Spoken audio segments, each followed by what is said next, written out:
Hi, I'm Leanne Ely. I'm a nutritionist, a New York Times best-selling author, and some people even say I'm a life coach. I started the Daily Dish Show to share my story, my truth, and my journey to vibrancy, and to inspire others to do the same. Because it's all about grit, perseverance, and finding a way despite the odds.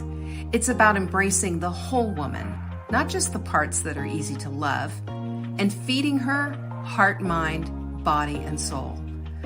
But I found that this isn't just my story. It's your story too. It's go time. This is the Daily Dish.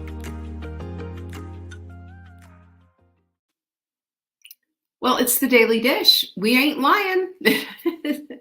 And it's Transformational Tip Tuesday. I love me some transformation. How about you? Jocelyn in the house. First one. So good to have you here. And it's really good to have Nancy. Cheers, Nancy. I'm drinking a little Pellegrino right now. And Christina. I'm so glad to see you. Hey, gorgeous. I'm looking at you. I'm looking at you, kid. Alice and Jane also in the house. You know, we have quite a week coming up, or well, let's say quite a month coming up. We are gearing up, teeing it up for September. It's going to be hot stuff. I'm telling you. Hey, Doris. Hey, Gracie. And this is something that I need you to get on your calendar. As a matter of fact, you know what? If you are on your computer, you can go ahead and pull up another tab because I'm going to give you a place to go. Okay.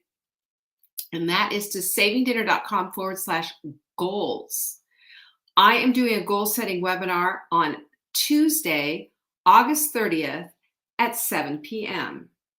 And you're right, Nancy, this is hot, hot, hot. You want to get in while you can because we have limited seats. And I don't know, you've probably seen our ads on Facebook. We're talking all about this. This is our opportunity to tee up the last of 2022. Yes, the last quarter is coming up so that we can have what it is that we're after. And I know for you, it's a vibrant life and living your purpose on purpose and for purpose. I know, I get it, because that's what we all want, right? So this is what it's all about. And hey, Kathy, by the way, good to have you here. Pamela's in the house as well. I didn't see Pamela. I missed you. But you know what? She's here, so I'm going to say hello. Glad you're here. And this is also the time to get your journal. Set it up, set it up, set it up. You know, when we plan, we don't fail. We don't fail abysmally. What we do is we get things in order and ready. Have you noticed that? When you plan for a sprint and you've got all of your little ducks in a row, boy, does that sprint go well. And when you don't, we know what happens to that sprint because usually you Irish goodbye me by Tuesday or Wednesday. I know how that works. I've seen it. Hey, Jennifer. Gotcha. I'm glad you're here. Anyway, Nancy, thank you for that. Nancy saying that the new journal is incredible, and it is. As a matter of fact, you know what I did? I'm going to show you right now. Look, this is the old journal, and it was a lovely old journal. But see, this is the size of it. This monster is the new journal, and see the size of it? It is much, much bigger. We took every single suggestion that you gave us, which were gold, and put it right there into the journal. So this is your go place. This is the place that you go to make your life happen on purpose and for purpose. This is vibrancy right here. It's ready to go. Flynn, so good to see you. Deborah, yay. I'm glad you're here. Jeanette's in the house as well, y'all. Say hi to Jeanette. Can't miss her. So go get your journal right now while you can. And I'm telling you, I'm not trying to be pressured, but I'm going to let you know. We had a bunch that got damaged that are just going into the trash because they just don't work. So we're down even further on our inventory than we were. Get it while you can. savingdinner.com/journal. Sue is in the house. Martha is in the house. We're going to have a party. All right, so I've got that for you. You've got that marked on your calendar, right? Tuesday, August 30th at 7 p.m. for the goals webinar. It's absolutely 100% free.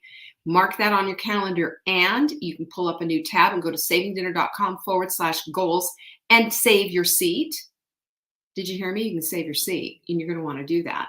And then secondarily, on Monday, September 12th at 7 p.m., we will be starting with this, a whole thing. We're going to be starting with this, the master class on how to work this journal. And then we're going to roll that over into, on Tuesday, the 20th, the Rising Tide will be starting a 3-week intense class for those who want to get down to business. And you'll get all the details if you go to savingdinner.com/announcements. We have little graphics. Just click those on those and you can start seeing all of them. We already have people signing up for the Rising Tide, and I haven't even told you about it. So that's what I want to tell you all about. Kimberline, hello. Good to have you here. Tracy's in the house as well. I'm excited about this whole thing because this is like my massive, most incredible, gotta have it thing is the journal. Now, lest I forget, thank you, Jenny, for that. And I cannot forget, we have a 20% off site-wide sale going on right now. This is your stock up and save time. There's a few things that aren't on sale, but most things are. And if I were you, I'd get my little self down to savingdinner.com and I would hit that shop tab, click on that, and I would fill up the cart because we're talking 20% off the entire site. Take advantage of it. That's what I'm saying. Dog days of summer and all that, y'all. Dog days of summer. Arf, arf. Sue says her seat's saved. What about yours? Have you saved your seat yet? Listen, we're talking about resilience, but before we do this, we're going to go ahead and bring on TikTok. Hey, TikTok, I'm glad you're here. Welcome. We're talking about resilience this week. And what do you see tonight? Today's show is going to rock your world. Can I just tell you that? This is actionable stuff. This is lessons from people in history. And this is stuff that you can take to the bank if you take action on it. You know, you don't take action and you just, want to be a spectator for the rest of your life. That's on you. I don't know about you. I want to be on the field. I want to be playing the game. I want to be a part of, because it's more fun. Am I right? All right. So here's the deal. Two things. One, you can go to savingdinner.com/announcements to get all the announcements that I've just unloaded on all of you over here on YouTube and Facebook and TikTok. That's where they are. savingdinner.com/announcements.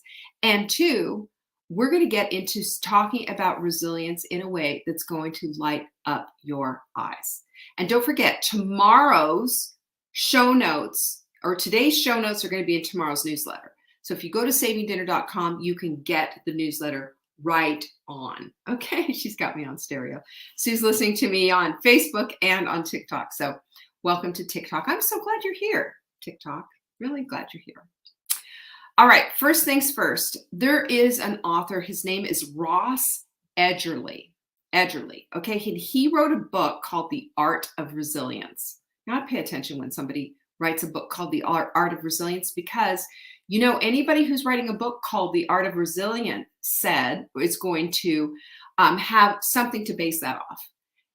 I'm going to say his life experience perhaps is a little indicative of this man understanding what resilience truly is.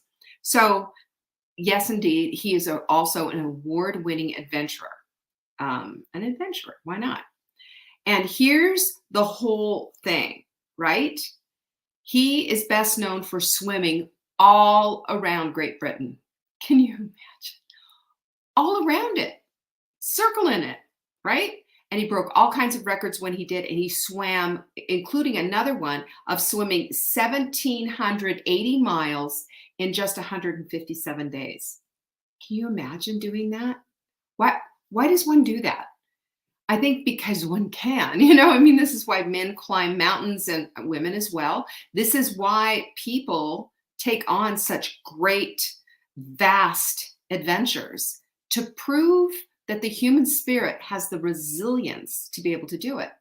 Now, I don't know about you, but for me, I'm not looking to scale that kind of a mountain. I'm not looking to swim around Great Britain or any other island or anything else in my life. But I am looking at honing in and sharpening my own resilience. What about you? Yeah? Pinkies up on that one. I would say resilience is one of the qualities and the characteristics that we need in our life if we're going to live that vibrant life that we so desperately want. I mean, this is one of the things that holds us to the line. This is one of the things that helps us to make it happen. Sue says, is he chasing Diana? Well, we just love Diana Nyad over here. So if you want to know who she is, she's amazing. So he wrote, like I said, he wrote the book, The Art of Resilience.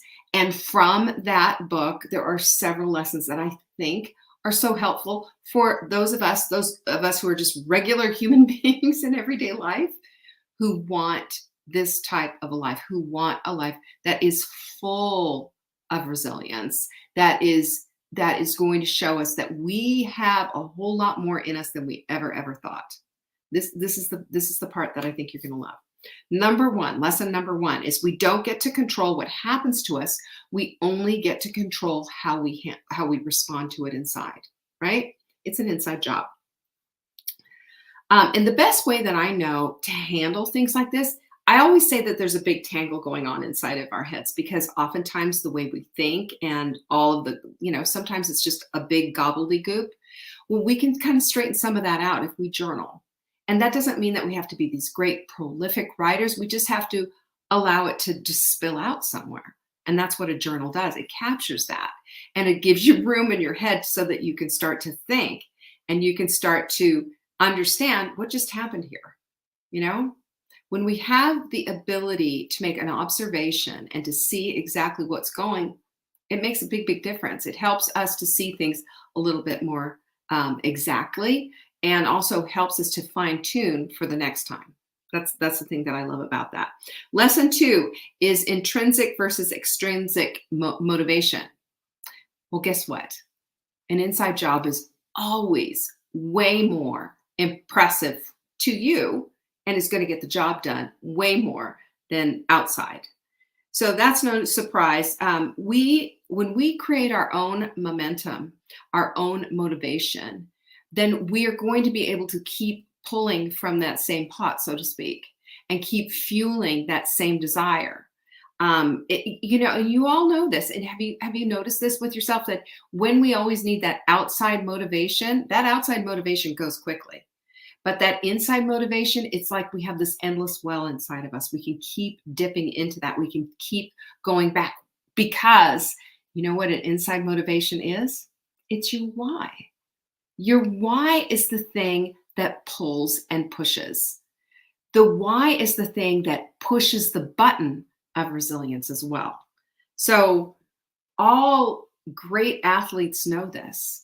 That how do you think they can train the way that they do? How do you think that they can live their lives for their sport the way that they do? It's resilience, and that resilience comes from the inside motivation that they have. Lesson 3, we can train for anything, including the ability to endure pain. Now, hear me, I'm not making a case to endure pain and to be in a place of pain. But I am suggesting that we can go a little further than maybe we think that we can. We can push it a little bit harder. We have this tremendous capacity to do really hard things. And any woman here who's who's had a child, when you think you can't do it anymore, you do it, and you do deliver that child, don't you? You know how that is. So we know to endure and to triumph and to understand that, yes, indeed, that pain will pass. It might be hard. Yesterday I was doing my weight. Yesterday was weight training day, and I was holding the weights, and they're having you hold them out. And I'm talking like 5-pound weights here, but I was exhausted from all the things that I was doing, and holding them out just this much longer. They said 30 seconds more. That's like a whole day, it felt like. But I knew I could do it, and I thought, I'm just going to do it to 10, and then I'm going to do it to another 10, and then I'm going to do it to another 10. You know what that is? That's resilience, because I didn't want to give up. I didn't want to quit on myself. And I invite you to never quit on yourself. I invite you to go a little bit past what's comfortable at times. Because you know what the comfort zone is? It is a trap. And when we are pushing ourselves just a little bit, then that's when we find out who we really are. That's when your resilience comes out. Your resilience doesn't show up if you're always giving in to yourself. Have you noticed that? Doesn't work that way. Lesson number 4 is to walk your own path and to write your own plan. Oh boy, let me just tell you, when you understand this nugget of truth, that's when the whole world opens up. Because so often, how long have you done this? I'll tell you, for me, it was like my whole life. I spent so much time trying to do it the way everybody else was doing it and thinking that it had to be perfect, it had to be precise, and it had to be exactly the way that so-and-so did it. When I recognized and understood that I could customize things to fit my life, my style, my taste, that's when things started to become real. That's when, 240-pound Leanne disappeared and became the woman that I am today. That's when I noticed and found my true north and found the resilience to hold it and to hold the line. That's what it's all about right there. You got to write your own plan and walk your own path. You are unique, fearfully and wonderfully made. Only one of you, only one.